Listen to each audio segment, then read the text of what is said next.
शुभ सकाळ सगळ्यांना, शुभ सकाळ। तर नाश्त्याला बनवले आहेत पोहे आणि चहा ठेवलेला आहे।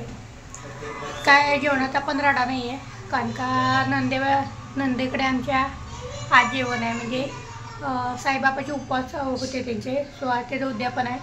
मग त्याने जेवायला पण बोलवलं आहे, मग सो आज जेवायला पण तिकडेच आहे आणि ह्यांना पण सुट्टी आहे, त्यामुळे आज जेवण तिकडंच आहे। फक्त जान्हवीला टिफिन वगैरे, टिफिनला पण ती म्हणली मी आज पोहेच नेणार, मग तिच्यासाठी मग शाळेत जाताना जरा गरम गरम पोहे बनवते। म्हणजे 2 वाजेपर्यंत 2ला लंच टाईम होतो, मग त्यावेळेस ती गरम गरम खाऊन घेईल।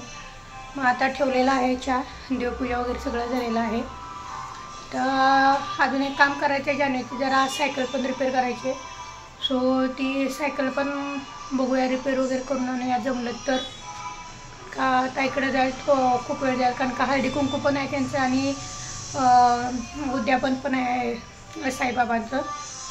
आता बघू जसं होईल तसं तसं मग बाहेर पडायचं। आज आहेत बाहेरचीच कामं भरपूर आहेत आज, कारण का ह्यांना सुट्टी, संडेला सुट्टी नव्हती, सो आज त्यांना गुरुवारी सुट्टी दिली। आता जसं होईल तसं हिला शाळेत पहिलं सोडून यायचं 12 वाजता, आणि मग तिथनं जसं टाईम होईल तसं तसं, म्हणजे जसा वेळ मिळेल तसं आपली बाहेरची कामं वगैरे सगळी करून घ्यायचं। पहिलं तिथे सायकलचं काम करायचे। आता तन्वीचा पण बड्डे आला आहे, तनूचं पण गिफ्टचं चाललं आहे, तिला पण एक गिफ्ट घ्यायचं छानवालं, ते तुम्हाला नंतर दाखवेन काय घेणार आहे ते।